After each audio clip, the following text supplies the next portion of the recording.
Thank you so much for doing this. Yeah. Appreciate it, Senator. Thank you. Within a week of you being named on the VP ticket, the Democratic nominee changed. And you guys seem to be struggling a little bit with how to approach the new dynamic. How are you approaching your new opponent and the new ticket? Yeah, well, I think it's pretty straightforward, actually. We're running against a set of policies that I think have failed the American people, and we're running to a set of policies, President Trump's 4 years in office, that I think really succeeded for the American people. And I think that what's different about it, and you're right, Dana, it is different, but what's different about it is that we're running against a different person who a lot of Americans just don't know. And so I think we have to remind people that President Trump delivered lower prices, lower inflation, a prosperous and peaceful world, and also a secure border, and Kamala Harris's policies have produced the exact opposite. Now, that was an easier case to make when Joe Biden was in there because people associate Joe Biden with the policies, but I think Kamala Harris clearly owns the policies of the Biden-Harris administration, especially when we consider the fact that, as we've all learned over the last few months, Joe Biden clearly isn't capable of doing the job. And so I think that drives home that Kamala Harris really has been the one calling the shots. I mean, how could she not? I think Joe Biden doesn't really know where he is. Kamala Harris has been calling the shots as who? Well, I think she has to have been, right? Because if she's not calling the shots, Dana, then who is? And I do think it drives home something that's fundamentally dishonest about the way that Vice President Harris and also a lot of senior Democrats have approached this. If you remember, for months, even years, the argument was that Joe Biden was sharp, he could clearly do the job, and the minute that he performed poorly in that debate and he became political dead weight, you have Kamala Harris and everybody else trying to throw him overboard. But I think the more troubling question is, why did so many senior Democrats, including the vice president, cover for him? And if Joe Biden wasn't capable of doing the job, as even a lot of Democrats say now, was Kamala Harris in charge or was somebody else in charge? And that's a real issue. There's no evidence that Kamala Harris threw him overboard. But I want to move on to something that Governor Walz has called you and Donald Trump, and that is weird. Sure. And it is taken off. The New York Times reports that when Donald Trump was asked about it, he said, "Not me, they're talking about JD."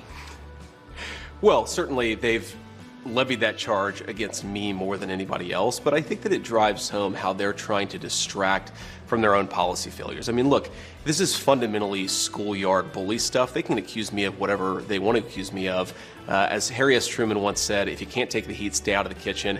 And I'm doing this because I think that me being vice president will help improve people's lives. So I accept their attacks, but I think that it is a little bit of projection, Dana. If you think about just take a couple of days ago. Tim Walz gives this big speech. He's been announced as the VP nominee. And I remember when I had just been announced as the VP nominee, I gave my big speech and I saw my wife and I gave her a big hug and a kiss because I love my wife and I think that's what a normal person does.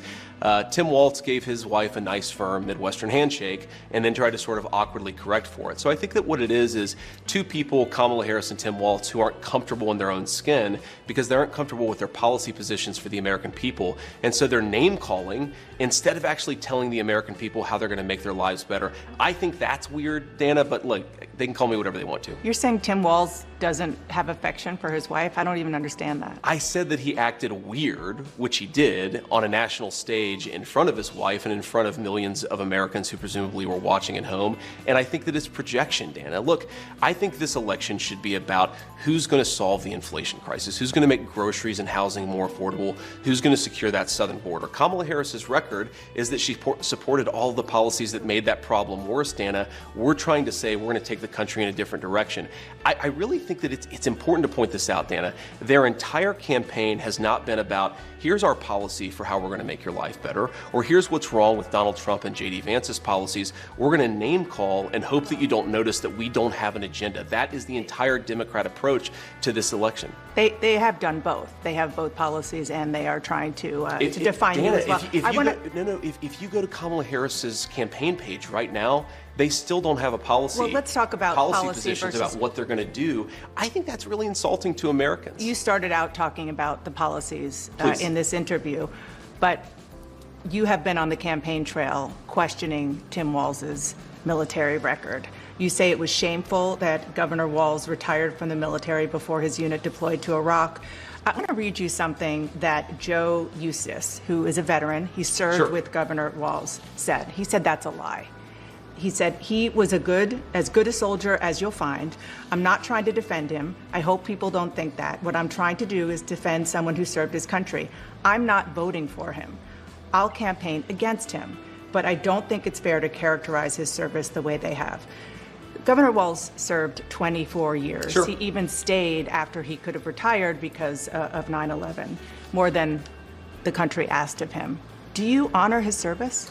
Well, of course, Dana, I honor his service, and I've never criticized what Tim Walz did when he was in the military. I criticized his retirement decision, and most importantly, Dana, I criticized his lying about his own record, okay? This is a guy who was captured on video saying, I carried a gun in war. He never went to war. This is a guy who's been captured on video. As other people say, he's an Afghanistan veteran. He's a veteran of a war, nodding along in agreement instead of saying, no, I did serve my country and I did it honorably, but I never went to a war zone. I'm not criticizing Tim Walz's service. I'm criticizing the fact that he lied about his service for political gain, Dana. Now, I served in the United States Marine Corps, and you know this. And look, there are a lot of things that I'm proud about. I've never lied about what I did or overstated it because it would be beneficial to me in an election. I think that's what Tim Walz did. That's what I was criticizing. And yes, I do think it's scandalous behavior. You talked about one of the things that he said, weapons of war. He was talking in a campaign stop about, he was trying to talk about gun control. Sure. And he said, weapons of war I carried in war.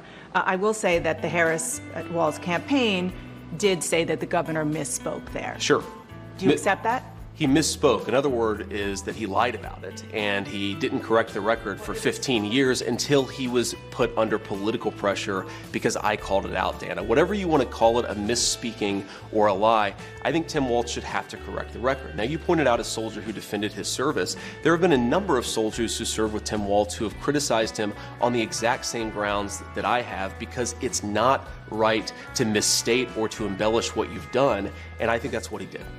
And on the question of when he left the National Guard, he filed his election paperwork February 10th, 2005. That was a month before the National Guard even announced that it was possible that they would deploy to Iraq, and it ended up being 2 months. He retired 2 months before they actually got the paperwork. But on CNN last night, Dana, one of the people who was actually in charge of him said they knew they were going to deploy to Iraq in February of 2004, fall of 2004. So he knew he was going to Iraq. He decided to quit, to retire, whatever word you want to use. Retire. Because he wanted to run for Congress. He lied about that. He said that when he decided to retire, he did not know that he was going to Iraq. That is another untruth, as even his senior military officer said. So again, I'm not criticizing the service, I'm criticizing the dishonesty. Dishonesty spoken in favor and for the purpose of political benefit. And I think that the most important thing here, Dana, is it goes to Kamala Harris's judgment. Tim Walz is ultimately going to be the vice president. Kamala Harris is in great health. I'm sure she's going to be president if she wins for 4 or maybe even 8 years. Why did Kamala Harris choose a person who has lied about their military service? I think that is a serious lapse in judgment. And I don't want to hear from a campaign spokesperson of Kamala Harris. I want to hear Kamala Harris herself address what I just said. You know, I've seen a lot of statements from veterans, including those you served with, saying it's just untoward to be criticizing somebody who served for 24 years. Dana, I'm not interested in the ad hominem. I've heard from a lot of veterans groups who criticize Tim Walz. The question is, he said he served in war, and he didn't. That is a dishonesty. I couldn't care less what one or the other person says about it. I care about what the truth is. The truth is that Tim Walz didn't tell the truth, and importantly, Dana, this is about Kamala Harris's judgment. And I think that when you ask, why has Kamala Harris allowed the border to be wide open? Why has Kamala Harris supported policies that have promoted the increase in inflation? I think it goes to the heart of her judgment, and I think that that's what we should be talking about. One last question. Donald Trump didn't serve in the military. He received a medical draft deferment for bone spurs to avoid serving in the Vietnam War, reportedly as a favor to his father. Do you find that shameful, too? I think that Donald Trump didn't serve in the military, but he didn't lie about it, Dana. I've known Donald Trump for a long time. He really honors our veterans. He honors me for my service. Donald Trump didn't lie about serving in the military. He didn't say that he went to Vietnam when he didn't. This is the problem. I don't criticize anybody. Whether they served our country or not, I think it's honorable to serve, but obviously a lot of people have reasons for not serving. I criticize somebody for embellishing their record, for lying, saying, I went to war. Dana, do you think that it's a problem that he said, I went to war, but he didn't actually? That seems to be a problem to me. Well, they've corrected that. Let's move on to... They've corrected it by admitting that he lied. Let's move on to another important issue to voters, and that is the issue of abortion. You wrote the foreword for a new book by Heritage Foundation President Kevin Roberts of Project 2025. Project 2025, among many other things, calls for rolling back approval of the abortion drug mifepristone. Donald Trump told me during the debate that he would not block the drug. And on Thursday, when he was asked, he didn't rule it out. So which is it? Well, look, Dana, first of all, Project 2025 is not affiliated with the Trump campaign. Kevin Roberts is a friend of mine, but I wouldn't say that he speaks for the president in the same way I wouldn't say that he speaks for me. Now, what Donald Trump has said is that he respects the Supreme Court's opinion on the mifepristone ruling. But let me just stop you right there. Please. The Supreme Court, you're a lawyer, so you know this better than I. Sure. The Supreme Court, all they did was say that what came to them didn't have standing. So they let it stand. A real question, a substantive question, hasn't made it to the Supreme Court. So my question for you is whether or not a Trump-Vance administration would allow mifepristone to continue to be sent around the country. Well, President Trump won the nomination of the Republican Party. He said it to you, and he said it repeatedly, that his goal is not to block mifepristone, it's to let states make the decision on abortion policy. Now, of course, that does mean, Dana, we have to be honest about this, that California might have less restrictive rules than Ohio, which might have less restrictive rules than Alabama. I think what President Trump is really trying to do on the abortion question is really admirable, and I wish the press was a little bit more honest about it. He's saying we've had a 50-year culture war over abortion, where unfortunately this issue has just divided the country, and he wants to provide some ground for us to come together, for states to make these decisions, for voters to make these decisions, and for us all to respect one another. That's all he's on proposed. That issue, a few months ago, on the question, his position, which you've adopted, is it is up to the states. I spoke to a woman named Kate Cox. She lives in Texas. Sure. She was 20 weeks pregnant.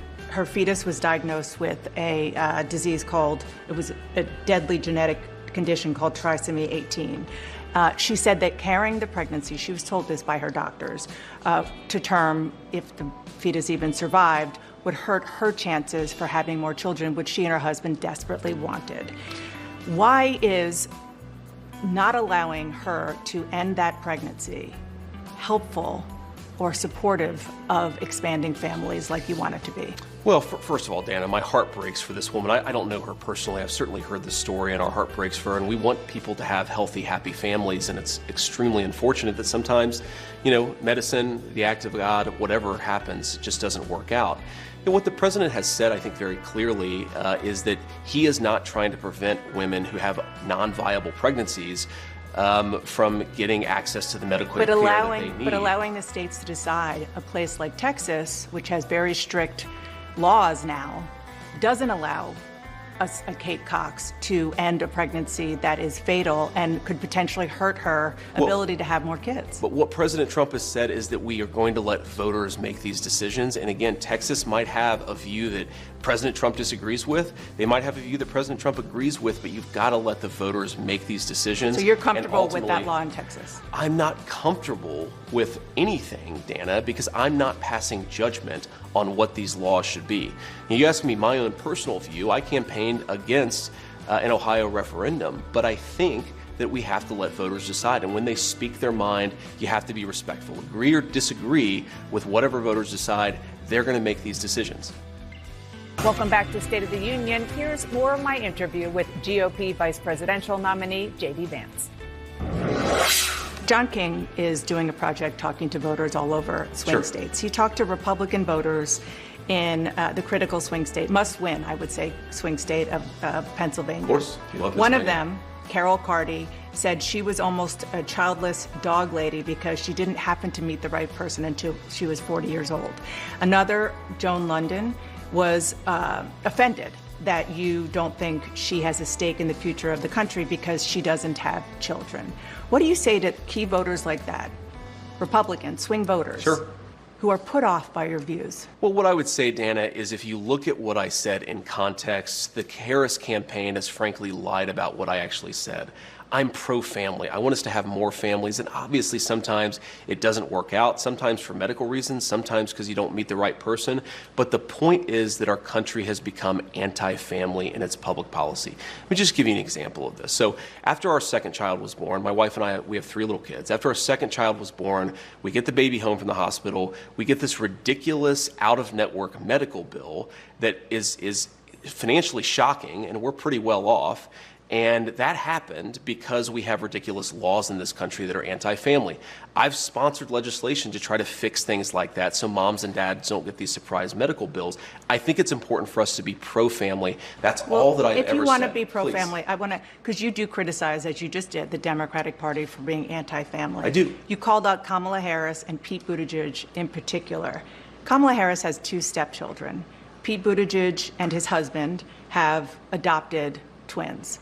Do you recognize them as parents and more broadly as being part of families? Well, of course I do, Dana. I mean, you know my life story. I was actually raised. I was raised, but Dana, I was raised. I mean, one of the first people that I gave a hug to after my RNC convention speech was my stepmom, who's been an incredibly important person in my life. So she's not childless. My kids call her Mamaw. Of course, she's not childless. But again, you called her that. The criticism. I certainly did not call my own stepmother childless. Kamala Harris. I criticized Kamala Harris for being part of a set of ideas that exists in American leadership that is anti-family. I never, Dana, criticized people for not having kids. I criticize people for being anti-child. And I do think that Kamala Harris has made some bizarre statements. She has said things like, it's reasonable not to have children over climate change. I think it's the exact opposite message we should be sending to our young families. I want to expand the child tax credit. I want to stop those surprise medical bills. I want to make housing more affordable so that if you have a young family, you can actually afford to put them in a home.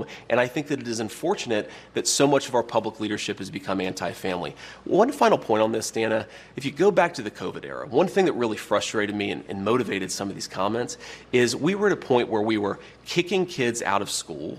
We were masking 3-year-olds and putting the masks back on them, even as they were trying to rip them off at school. I think that if we had more people who took the right perspective and had a little bit more understanding of how little kids actually operate, we would not have made so many of those mistakes during COVID. That's a whole other conversation because no, people it's didn't related know. To this because people didn't know as much because it was literally a novel virus. But Dana, you asked me about okay. You've now asked me 3 questions about comments that I made 3 years ago. I wonder what Kamala Harris thinks about the fact that she supported policies that opened the American southern border. I wonder what Kamala Harris thinks about the fact that she lied to the American people about Joe Biden's mental facility for the office. You are interviewing me, Dana, because I respect the American people enough to sit down for an interview. I appreciate that. Kamala Harris has been the nominee for 3 weeks. She hasn't sat down for a real interview. Believe me, we are asking. You're not going to get a disagreement there. But the point is, Dana, you've got me for 15 minutes or however long you have me. We should be talking about public policies that matter. How are we going to lower inflation? How are we going to reduce the cost of food and housing? How are we going to close down that southern border? We've talked so little about that. We've talked a lot more about a sarcastic remark I made 3 years ago. I think we should talk about the issues that most Americans care about. I only asked you one question about that. I asked you about policies, and I was asking about the military record that you brought up, nobody else did, of Tim Walz. One last question. This is on policy. Please. The Federal Reserve. Yeah. Donald Trump said this week that he feels strongly that the president should have at least a say when it comes to the Federal Reserve and how to handle interest rates.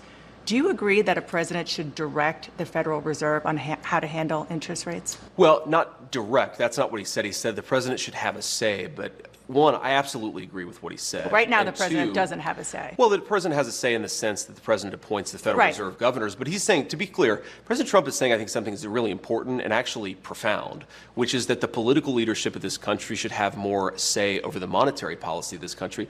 I agree with him. That should fundamentally be a political decision. Agree or disagree, we should have America's elected leaders having input about the most important decisions confronting our country. That would be a huge change, just so people understand that. It would be a huge change, but whether the country goes to war, what our interest rates are, these are important questions that American democracy should have important answers for. And I think all President Trump is saying is that, look, it's kind of weird that you have so many bureaucrats making so many important decisions. If the American people don't like our interest rate policy, they should elect somebody different to change that policy. Nothing should be above democratic debate in this country when it comes to the big questions confronting the United States. Okay, one last question. Please. And I can't believe I have to ask you this, but I do, because Donald Trump has been attacking Kamala Harris's racial identity.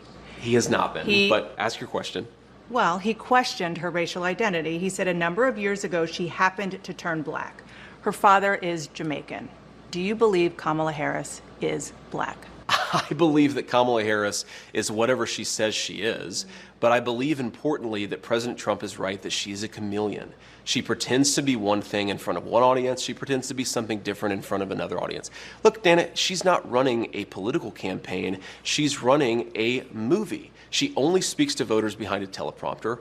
Everything is scripted. She doesn't have her policy positions out there. She hasn't answered why she wanted to ban fracking, but now she doesn't. She wanted to fund police, but now she doesn't. She wanted to open the border, but now she doesn't. She should have to answer for why she presents a different set of policies to one audience and a different set of policies to another audience. And I think that's what President Trump is getting at. This is a fundamentally fake person. She's different depending on who she's in front of. With respect, you Please. Changed your position on an important thing, which is Donald Trump. Of course I did. And so why are you not a chameleon? Because, Dana, I've explained to the American people what's different.